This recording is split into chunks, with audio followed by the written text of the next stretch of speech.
request. We need to pray for Rhonda, her stuff she's got going on, her pipes. Yes, and those rows. That's just a, I want to pray for my son. He's got that. Omicron. Is it? Now, I'm understanding that the symptoms aren't as bad.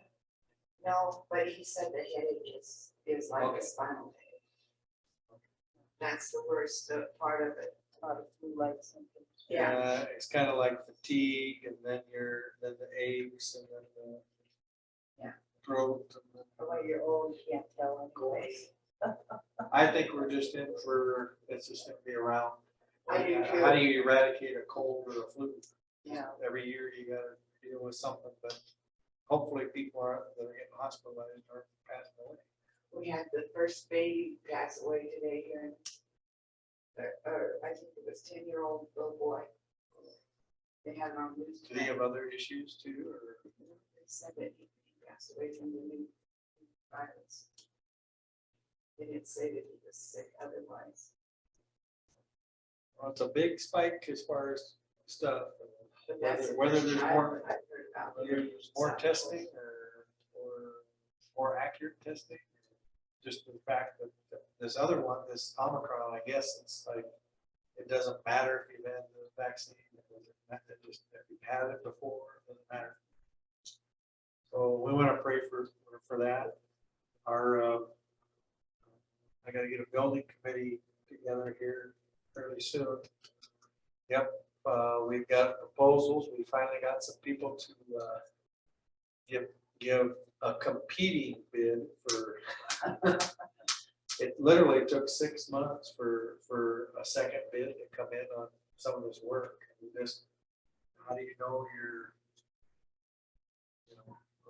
so we've got a proposal before us. We'll be voting later this month, business session, to go ahead with phase 1. So that'll be good. Things will start. They'll start with the electrical and HVAC, and then we'll start gutting this other room. There, I'll be calling Bob, so get your elbows over here. Yeah, sure. We need to pull up carpet or smash or something. So that'll be good. What else? Pray for your pastor, or Pastor Purdy anyway. He's going on vacation at the end of January to Iowa. And I'm hoping that all those people don't have COVID when we go. They're getting tested already, so it's like getting over with. I don't need to stay at your house and get something. Other than that, we want to pray for everybody else that's doing bad. Started up again with our. So we'll definitely have a meeting next week, and then I have pastors meetings and vacation. So we'll meet this week, next week, a little bit of a hiatus while I'm gone, unless Bob wants to lead out to your point. I don't know what they're. he's got. I know they're moving out there by you. Oh, Nice. nice. Someplace. He said by the gate. Oh, really? We're not too far. My daughter. jumped at the gate. I don't know. She just told me on the phone. I asked her if she was coming. She said, well, she thought so, but she didn't know what Bob had to do. She was still working on it. She said, if I can get out of here. I don't know which gate she just said it, but we're by the gate, so. There's not very many houses by She worked at your daughter. No, this is a house. It's a 3-bedroom house. the. I don't know where it's at. I just know I it's. don't know what they call that. It's up by- That's the main gate. Yeah, that's what I'm thinking. She said the main gate. Yeah. Oh, that- Well, there's a commercial gate and the main gate. What's the Yeah. one that goes under the interstate? That's the commercial gate. Okay, so that's not anything. But there's 2 gates. And the other goes up into where the family, general and all those are at. Yep. That's the main gate, really. So there's a first one right there at the top of the hill, and then there's one like 6 blocks later. Yeah. And I don't know if there's one on the other side. That's how ticket sign rolled up, that you can actually go into. Yeah, I know the commercial gate, that's the one we always have to go around. Well, when they get their new address, let me know, and Yeah, well, if she was here, she could tell you. I'll go, have a prayer for their new house. I need to go to Ron's house and pray for her old house. Right, yeah. Well, let's have a word of prayer, and then we'll just do a little bit of review here. Visit as long as you like. Kind of loving Heavenly Father, we thank you so much for our group here as we meet for the first time in a little while. This was our busy time of year, just getting things restarted again. We just pray, Lord, that you bless us with what you would like us to know in regards to the festivals. Here as we discuss Passover and move into the next one. Lord, just impress upon our hearts the changes in our life, closeness that we need to draw near to you. We pray for all the things that we brought up with traveling mercies and with house problems and COVID and different things. Lord, you know before we do. We just pray that you bless us now this evening, Jesus. Aren't you glad for the nice weather today? But tomorrow is a different story, we're gonna get snow up to 8 inches. Tomorrow? Yeah, that's what they just said. I might get to stay home. Yeah. If there's 8 inches, I I want to stay home, I gotta do bulletin. Well, you'll do bulletins if they get them. Yeah, they said Right. it would be here by 8 tomorrow. I thought everything was coming in Friday. Well, they said Thursday. Okay, That's what they said when I at the 5 o'clock news tonight. they could change, yeah. Well, you what? Well, on page 51 there, lesson 7, you know, they have been, we have been going just to review a little bit. They announce something and then they have the historical perspective, and this is the historical, so there's something that's announced, and then there's the historical part. That's what we're on. Then you have the fulfillment part. And so there's, when we're looking at the different festivals, and this is the first one, the Passover, right? If you could list off the top of your head, you remember how the festivals go? Starts with the Passover, then what's the next one? Feast of unleavened bread. Unleavened bread, yeah, and then Pentecost. the first fruits, then Pentecost, right? Those are the spring feasts, so there's 4 spring feasts. And the trumpets. And then the trumpets, atonement, And the tabernacles. And so all of these have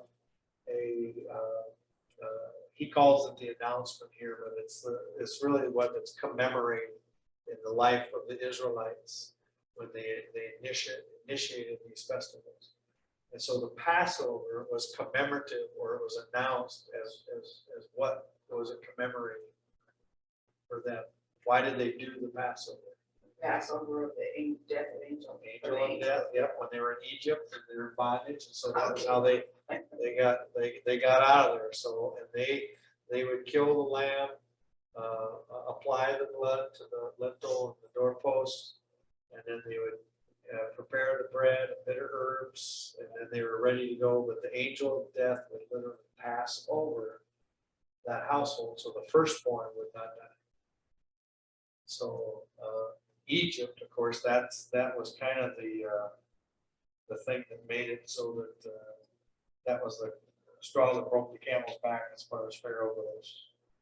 The firstborn were He lost his son. so we are on just as a little bit of a review. So there's the announcement part of it, and then the historical part.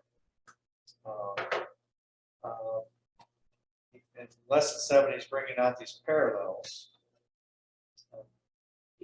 So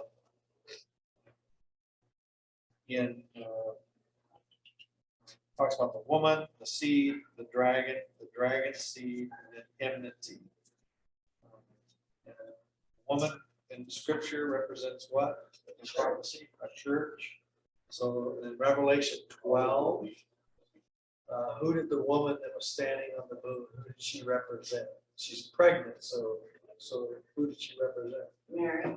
Not Mary specifically, but she represents a church. It would be the true church of the Old Testament church waiting for the Messiah. Does that make sense? Yeah. And that's why she was depicted as a pregnant woman, right? She was with child. And then she had the child. So would that be the Old Testament church or the New Testament church? And what is a critical point for us to understand is that it's the same woman, just at a different time period, right? Yeah. She was the woman that was looking for the Messiah, and then she had the Messiah. Same woman. And it's the same woman that later in chapter 12 of Revelation that goes into the wilderness. So there's this continuity. And you know how some people will teach, and if Rhonda was here, she'd talk about, some churches teach dispensationalism. You've heard that word. And so, well, there was the dispensation that was before the flood, and they were saved a certain way. And then there was a dispensation in Abraham's day, all the way up to Moses, and they were saved a certain way. And then there was the dispensation in Moses's day, because they had the law, but they were saved a certain way. And then there was the dispensation of I guess it'd be the apostolic age or the church age, depending on who you talk to, because they whittle this down and they say everybody's saved a little bit differently because of the revelation of different things. And they talk about these ages. And so sometimes you might hear somebody say, we're in the age of the Gentiles. And then there's coming at the tribulation time, there'll be the age of the Jews again, because when they build the temple, then we're done with the age of the Gentiles. And so there's a different dispensation. And those people are saved in a different way. We're in the age of Aquarius, right? Age of Aquarius, we could be. There's I've got a book in my library that talks about the movement of the stars through the ages, and where we get our what do you call that? What is it called? Zodiac. Yeah. Okay. Those were actually teaching tools for people that were believers in God. And so when they would put these stories to it, and so you had the age of Aquarius was of course the water bearer and stuff. So the baptism and the new and the clean and all this other stuff. But when it gets to a certain age, part of the zodiac is somebody stepping on a snake. I watched a program on TV the other night about the stars, and it was mostly on the book of Ezekiel. It was how the stars, how they use the stars to form the churches. It's really And interesting. so, like everything else, pagan religions, the devil has co-opted stuff that was not intended for what it is, and they've made it something that it's not. So we have this same woman that goes through, right? And so at the Passover time, we had, let's say, you had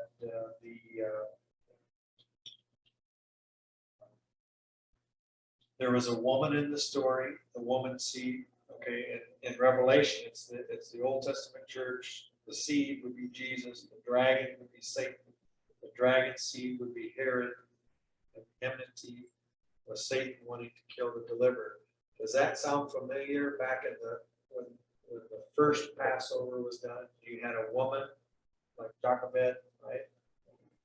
And then you had the seed, which was Moses, the dragon, which would have been the Pharaoh, the dragon seed, which would have been the Pharaoh again in a different aspect, but the enmity, the Pharaoh wanted to kill Moses and deliver him. So you start to see the different parallels in there. So,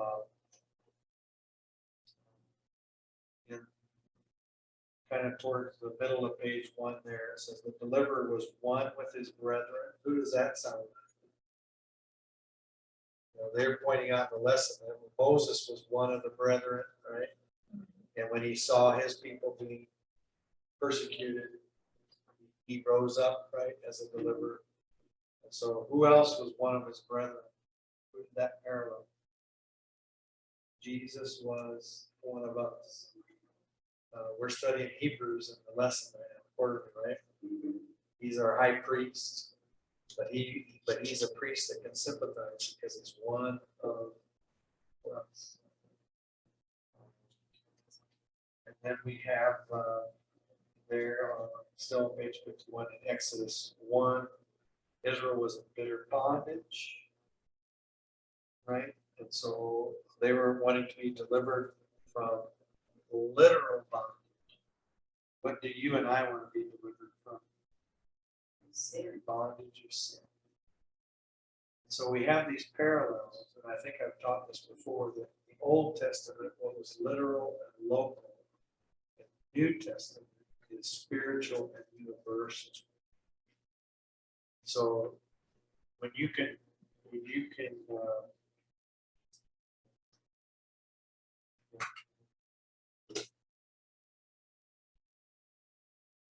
Siri's talking to me.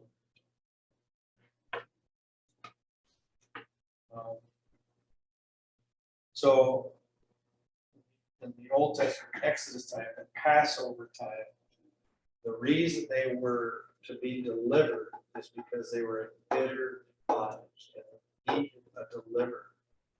And so the Passover was commemorated, celebrated the fact that they were delivered from bondage.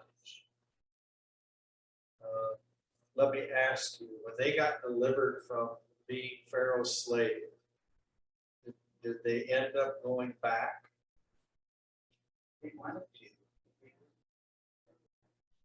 They wanted to, but did they end up physically going back and serving under Pharaoh? No. And so the idea for us is if we want the death that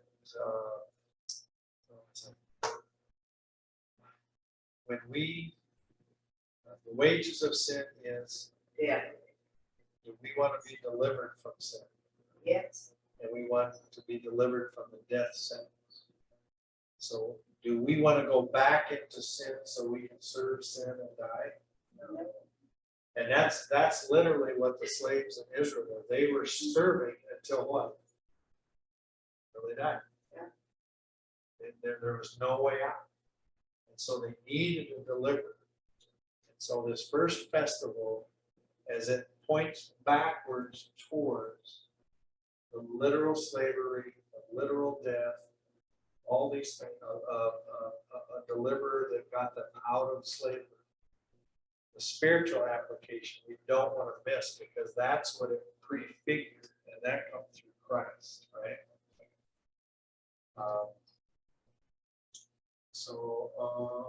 Let's see here. Yeah, we talked about that. And then when you get up to Exodus 12, look at how there was and this is on the top of page 52, there was a specific time prophecy for them to be delivered. So that was fulfilled as well. Remember, it was supposed to be 430 years. Do you suppose as slaves, they were kind of watching their prophecy clock? Right? They might have been, right? They knew what they were. But isn't it fascinating when it came to pass at the end of the 430 years on that very same day, it came to pass that the armies of the Lord went out of the land. If God puts something in prophetic time and it comes to its fulfillment, is God going to deliver it? Yes. And so the Passover was specific. And it got celebrated for some, so it was a fulfillment of a prophecy. And so we don't want to forget the prophetic implications of these festivals. For some people, and there's a group within Adventism that celebrates the festivals, the feast days. They keep all the feast days. The problem with keeping the feast days is that you de-emphasize the spiritual part, and you go back to just, what's that? When we overemphasize the literal parts of things, we forget the spiritual part. And so much emphasis gets put on the literal. We need to know that the whole idea, the whole purpose of them was to be delivered from bondage, right? To be free, to worship and to follow their God, wherever He takes them, right?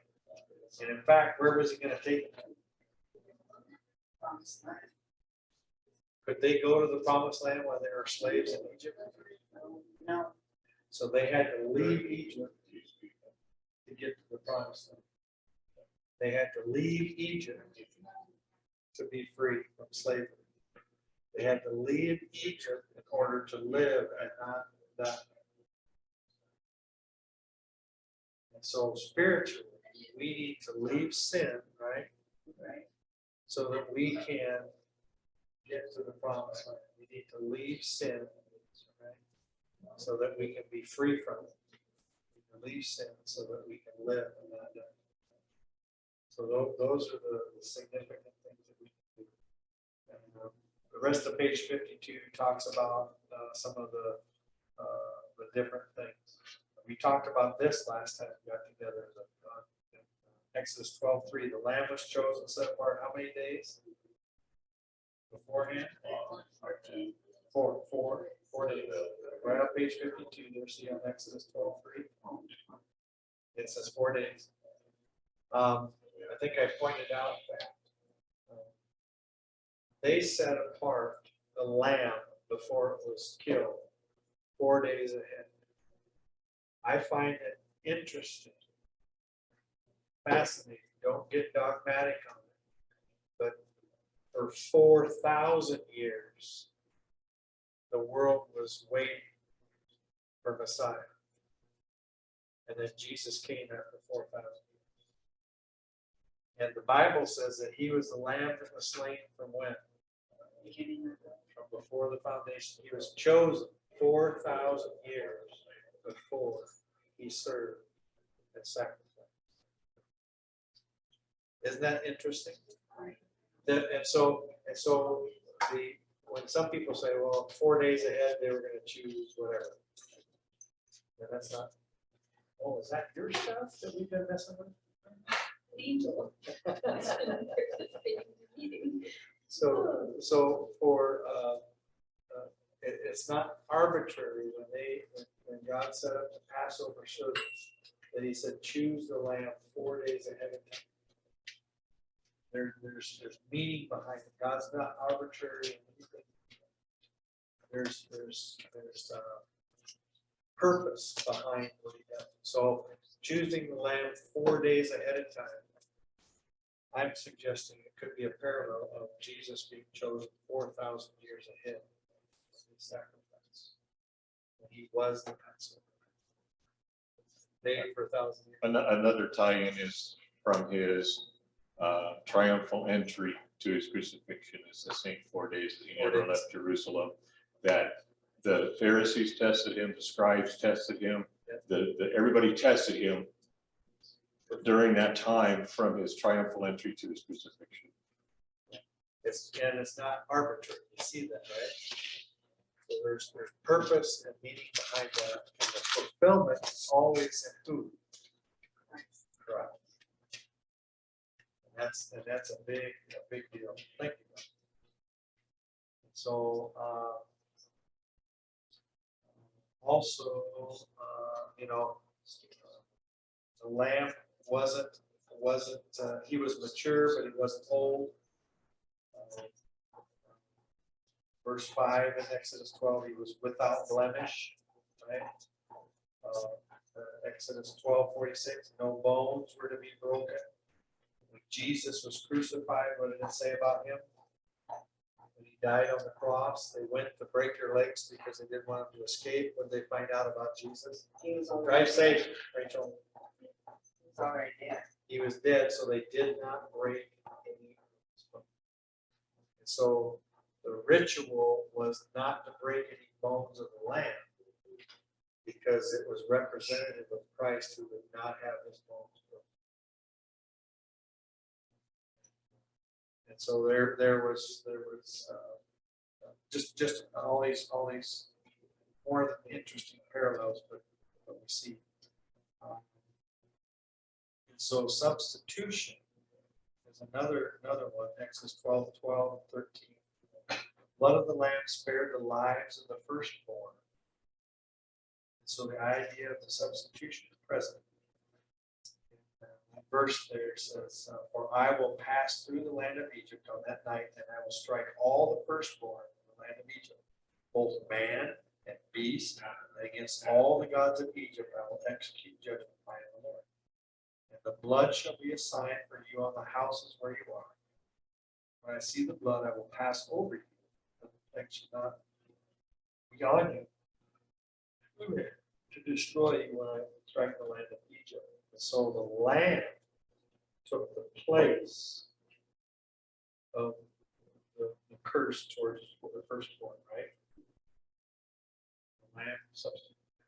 As Seventh-day Adventist Christians, we believe in the substitutionary atonement. Some people don't think that Christ is my substitute at all. It's just bizarre that there's people out there that believe that. It's like, I atone for my own sin, and I can earn my way. Something. Or think of reincarnation. The idea of reincarnation in Eastern religions is that you come back until you finally get it right. So if you lived a bad life, you'd come back as less than a human being until you got that right. It's just there's this all this afterlife stuff. I was watching an advertisement to something, but it was a fellow who got on. He was talking about how we come back as our best self in the spirit world. So when we die, we go on to be the best, what we were actually meant to be. And so you can, when you come back to help your loved one get through a hard time, or I was watching this guy give his spiel, but down in the comments, there were these people saying, I was in the grocery store and I felt, like somebody was close by me, and I know it was my mother, or I know it was my daughter I lost, and so they felt very warm and comforted, so they just knew that there's somebody helping them through their day or whatever. And so, and this person would go and say, it's because they're the best person that they were meant to be. All the even if they were a rotten person in life, when they go on, they get to be the best person and finally figure it out. It's just all this falsehood. And this is why they did it. Well, All because they did it from all these movies that these kids watch too. And so the idea of reincarnation or something other than a substitutionary atonement is like, I'm a sinner, I deserve to die, and the only reason I don't die is because of what? I mean, that I don't die the second death. Why don't I die eternally? Because Christ died for us. Yeah, he paid the price, he died the death, he lived a life that I didn't live. And I've got a book in our lending library now about perfectionism and how that has affected a lot of people's thought process. That I can achieve perfection, and then Jesus can come. Instead of that, my character is perfected in Him, and Him being in me. It's not what I've done or what I can do or will do. It's just Him working in me. Get to the last generation, it's amazing. Look at the example of these folks leaving the bondage of slavery and going to the promised land. And there was a generation that went into the promised land, but they were removed off of. It was everybody that was, I think, under 20 years old or something, except for Caleb and Joshua. Handful that even knew anything hardly about Egypt. The rest of them hadn't been there in years. Wandered the wilderness for 40 years. So everybody else had perished. But there was a generation that were they perfect when they went into the promised land? No, but did they go in? Yes. Because they had the faith to go in. They had removed themselves completely from Egypt, right? So they're in the process of what they were supposed to be doing. That's us. So as we look at more of the Passover and the Exodus that's going on, we don't want to forget the idea of substitutionary atonement, the blood of Jesus and how it's effectual. It needed to be applied, right? So Exodus 12:6, they sacrificed the lamb on the 14th of Nisan between the two evenings. The two evenings, it sounds confusing to us, but the first evening is when the sun starts to go down in the afternoon. And then the second evening is when the sun is actually all the way down. So somewhere in between the sun being down after the highest point in the sky. So in between the two evenings would be about 3 o'clock in the afternoon. If you read your New Testament, when was Jesus, when did he pass away on the cross? About 3 o'clock, about the time of the evening sacrifice. And so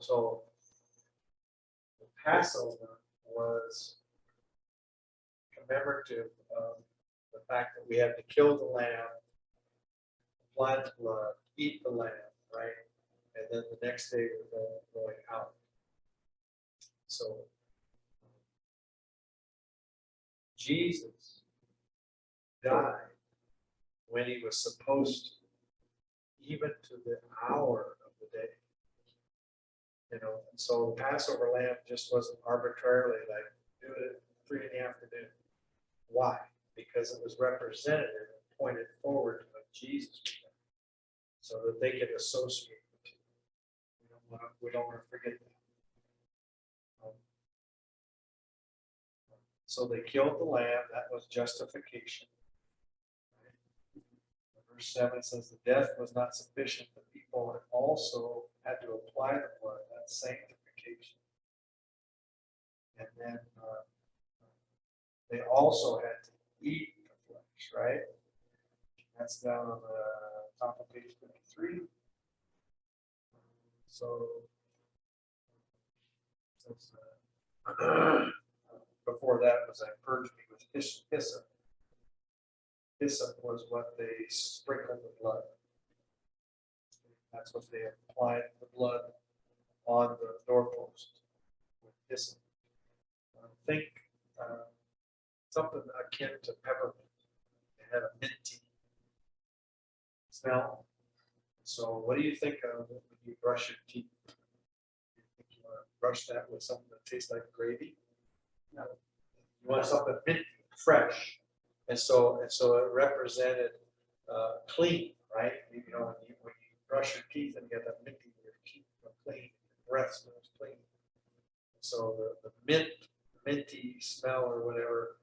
And so when the priest, think about this, as you're applying the blood and you're brushing it on with something that smells like peppermint, as you're applying the blood, you get this cleansing sensation that you're experiencing. And when the priest would purge all things with blood, he'd take the hyssop and sprinkle the people, right? He'd take the hyssop. So as he's waving this mint around, what's the smell that's going on?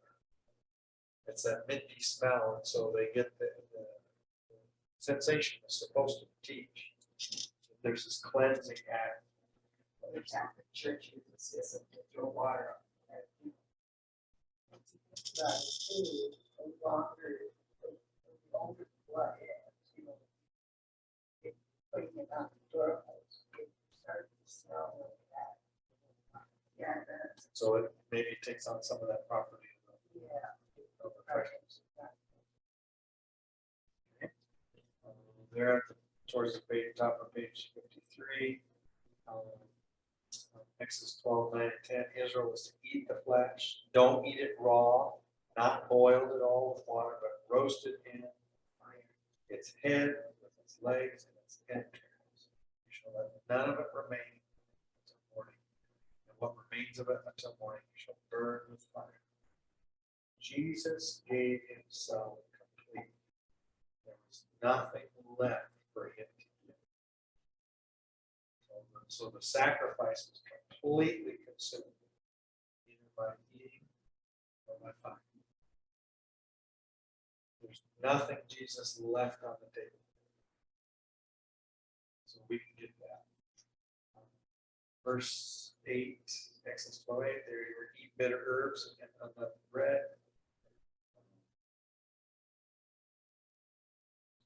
Patriarchs and prophets says the lamb was to be eaten with bitter herbs, pointing back to the bitterness of bondage in Egypt. So when we feed upon Christ, it should be nutrition of heart because of our sin. So when we celebrate communion, we eat the bread, we're reminded of the broken body of Christ, how my sin put it.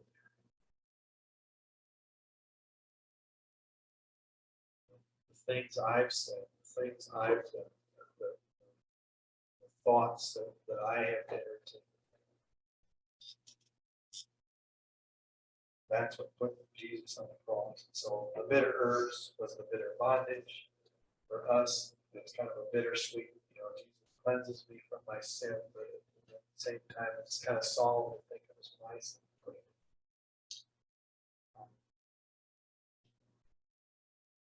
Then they got the leaven out of the house as well. Prepared the bread without leaven. Christ objects lesson there towards the bottom of page 53. It says, among the Jews, leaven was sometimes used as an emblem of sin. It's also an emblem of the gospel or the Holy Spirit. It says a little leaven leavens the whole lump. And so if you want the bread to rise, get a little leaven in there.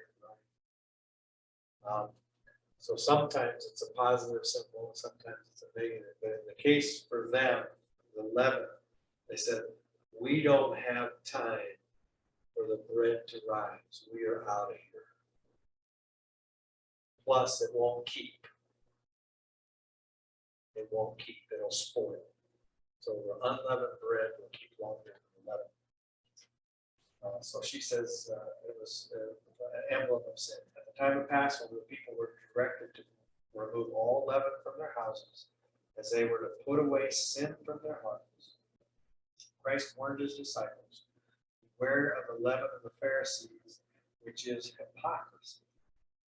In addition, the Apostle Paul speaks of the leaven of malice and wickedness. You know how those can poison congregation, right? If we as Christians, as professed Christians, we entertain malice, right? And wickedness in amongst us, if we just tolerate that, what kind of a message does that send to the world? Are we prove it? Yeah, it's like, it's awful. And are we really removing, are we wanting to be away from sin, or we just kind of like, it's just a part of life. That's just what we deal with. I think that's what most people think, that it's just part of life and you gotta deal with it. You can't get away from it. Now, if I wanted to get rid of sin in my life, what should I focus on? My sin, or should I focus on something? No, you gotta focus on Christ. Christ will help. And so the sin is something I need to be aware of. I need to be aware that it pursues me. But there's a cure for my sin. What's the cure? Jesus. Jesus. And more of him. And the closer I draw to him, how much am I going to want to do the sin?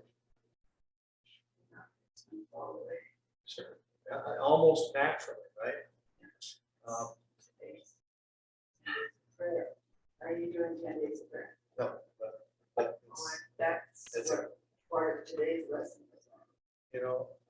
I love Linda, and so if I know I do something that hurts her,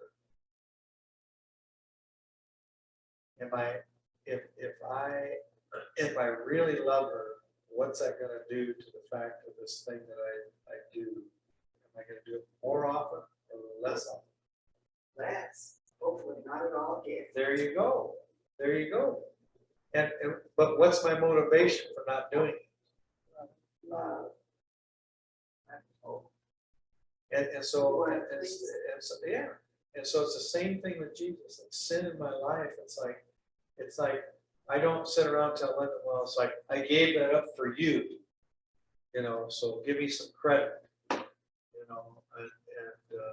And I'd be doing it, but you don't like it. I mean, that just sounds wrong.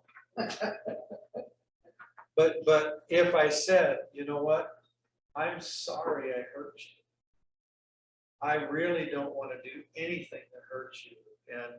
And as much as I'm attracted to this other thing or whatever, I don't want to do it because I love you more than I love that thing. And in fact, the more I love you and want to be with you and want to please you, the less attractive that thing becomes to me. That's how we deal with sin. And so Linda will forgive me for doing the thing that I did. But there's the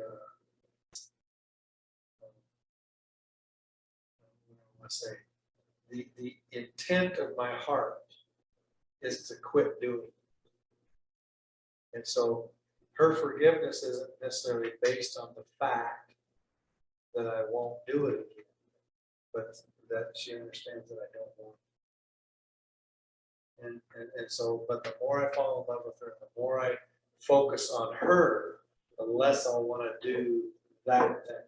Does that make sense? Yes. But the more I dwell on that thing, the more I'm going to resent her for keeping me from being able to do it. We're all adults here, and we know how that goes, right? It's like, I want to do what I want to do. Pretty narcissistic. Yeah. And it's like, what's the difference? What's the doing for the other person rather than doing what I want? You guys could focus on yourself. Yeah. To start with. Yeah. And so look at the 10 Commandments, the last 6. Honor your mother and father. Is that about you or them? Yeah. Thou shalt not kill. You or them. Every one of them was about them. And the first 4 are about God. It's not about you at all. But in order for me to break one of those 10 commandments, what do I have to make it about? So, And so we see the issue, and it doesn't mean it's easy. So we find out that the whole lamb was to be eaten, the whole lamb was to be roasted. We leave all that other stuff behind. The last thing here is the parents were required to teach their children why they celebrate.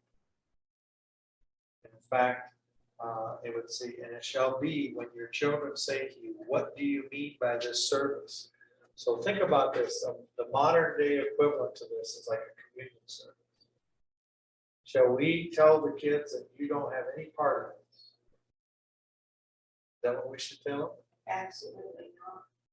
How about if they're only 3 years old? They still know, should know. Yeah, it's like, why are we doing this? I can play with my dolls and try to get them. Give them the communion bread. But I've had people say, they're too young to understand that. We shouldn't be giving them bread and juice. And it's like, no. We need parents to be able to teach the kids, and that's biblical. And do you think for 1 minute that the kids at the Passover supper that they were celebrating in Egypt, that they were not allowed to eat the lamb? No, they were allowed to eat the lamb. Obviously. Yes, the whole family. But they were taught what they were doing. And it's like, in the movie 10 Commandments, the kids are asking, why is this night not like any other? And they're like, what's going on? And so they get explained. That's how they do it. And so that's just beautiful. So the Passover was an everlasting ordinance. So this day shall be to you a memorial, and you shall keep it as a feast to the Lord throughout your generations. And you shall keep it as a feast by an everlasting ordinance. When Jesus became my Passover, do I need to keep doing Passover? No, I need to recognize him as my Passover. And so they were looking forward to something in time. You and I, when we do communion service, he said, this is my body that was broken for you. Do this. In remembrance of me. Not do the Passover, but do the breaking of the bread, do the drinking of the wine or the juice, right? And so he says, that's how I want you to remember me. As often as you drink it, as often as you eat it, do this in remembrance of me. So there's that's going on. So now the fulfillment of the Passover, there on page 55. We'll get into this in just a little bit. Before the historical one, we had the woman that was the Jochebed, and the seed was Moses, the dragon was Pharaoh, right? The enmity was Pharaoh wanting to kill the deliverer. Here in the New Testament, the fulfillment of the Passover, we have the Old Testament church, that's where we kind of started. And the woman's seed was who? Jesus. And the dragon, the dragon's seed, Herod. Enmity was Satan wanting to kill the deliverer. So you have that vision there in Revelation 12, where the woman that was clothed with the sun, standing on the moon with a garland of stars. She was with child. That's the Old Testament church. So look at the imagery there. She's clothed in the sun. What do we get from the sun primarily? Light. And she's standing on the moon. What does that give off? Reflection Of the sun, yeah. And then the garland of stars. It's light, light, light. So what is the mission of the church, even the Old Testament church, to be a light into the world. And you're standing on the light, and you have a garland of light, and that's symbolic of your crown of stars, if you please. So those are emblematic of what the church ought to be. Should we be the light? Jesus says, you are the light. fact, he says, I am the light, and the Greek for that is I am the source of light. You are the reflection of that light. And so the moon has no light that it gives off of its own.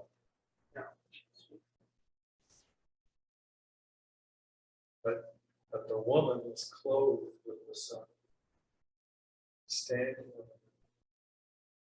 Her foundation is the fact that she reflects the light that is given to her. Where do we get our robe from? That's right. And if she's gonna wear a crown, it's gonna be a crown of light, not of darkness, not of this other stuff. So then we have the fulfillment that Jesus is one of us. Brings out a verse in Hebrews there. Did Jesus have to be freed from sin? No, he was. He took sin upon himself.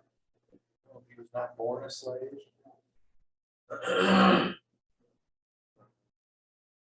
I like how Steve Moore puts this there in that middle paragraph on page 55. Says Jesus never had to get a heart transplant because the law was in his heart when he came into the world. Jesus was not born separated from his Father like you and me, right? We're kind of born in sin. We're born in enmity. But at the end of his ministry, Gethsemane, on the cross, that's when he experienced separation because he became sin for us. Undeserving of the treatment he had for sure because he was not guilty of anything. But he received your guilt and mine laid upon him. He became sin, something completely foreign, just like he had never been separated from his Father from eternity past. He felt the separation that you and I would feel if we decided not to follow. And he didn't really know if he'd ever come back from that. No, he couldn't see past it. No. He, before he gave up his life, he says, he says, nobody takes my life, I give it. He says, and if I give my life, I lay it down, I can pick it up again. Okay? But if you notice, when he was in Gethsemane, what was happening?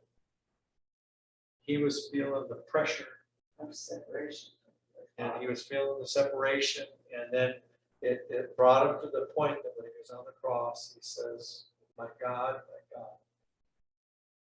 why have you forsaken me? He felt abandoned.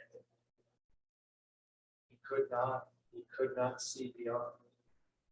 And so he experienced the second death on the cross. Separation from God. Now, as he said, he gained the victory over death.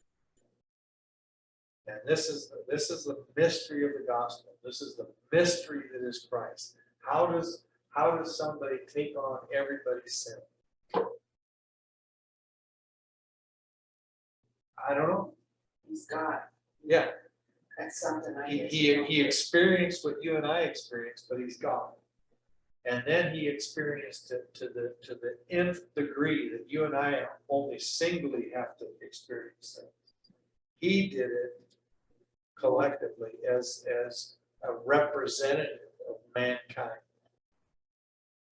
Philippians 2, he set aside his godness. He emptied himself out of his godness and became in the likeness of a man. And then he died the death of a man. But not just the death of a man, the death of a criminal.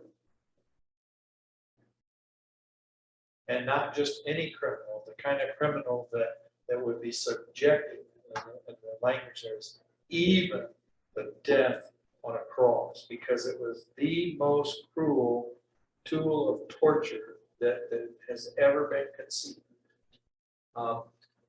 It was designed to prolong the agony, to intensify the agony, to give you emotional experience, the emotional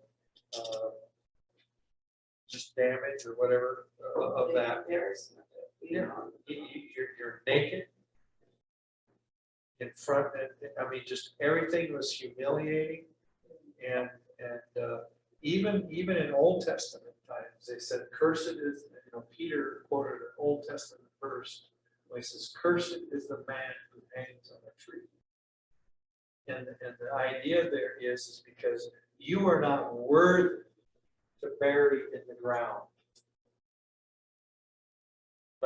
But you will never make it to heaven. So you're suspended between heaven and earth. It's like a void. It's like you're a nothing. And so they say, cursed is the man who hangs on a tree because you're not worth either one. And so when the Romans, borrowed this torture device and they perfected it. But that was bad enough. But he suffered a beating that was within literally an inch of his life. and almost like death from the beatings. He could not even carry his cross, which everybody else could, but he was to the place where he could not. Because there would be people on this earth that would experience the experience of I can't. And when he was going through that, and the ladies were weeping for him because they were just so ashamed for him. They were so just the awful sight of him was just too much for them to take. And he said, "Don't weep for me."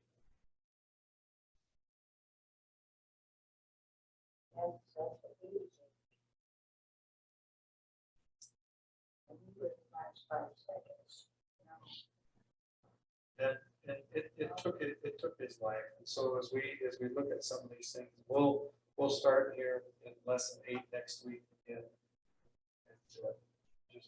But there's just something there that we need to when we look at the Passover and the fulfillment of it and what Christ experienced and the hope that it brings us because of his sacrifice, his atonement for us. We can experience the freedom that we get to experience, just like the Israelites got to experience the freedom from slavery. Can you imagine how they felt? The most powerful nation on earth has been defeated by a man with a stick. Yeah, the shepherd's rod.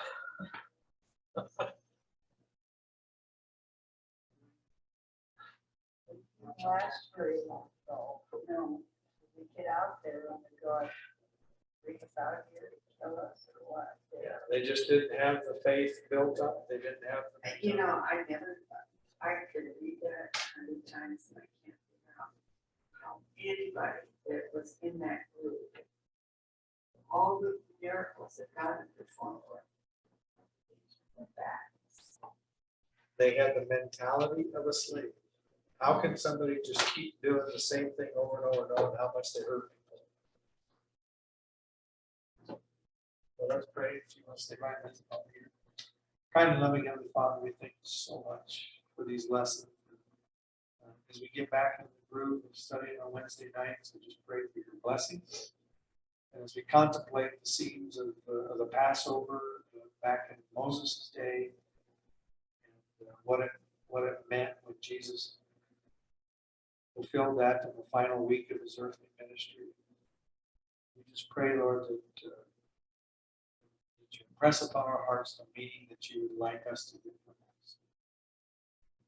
Take us home and embrace this evening, loving you and praising you in Jesus' name.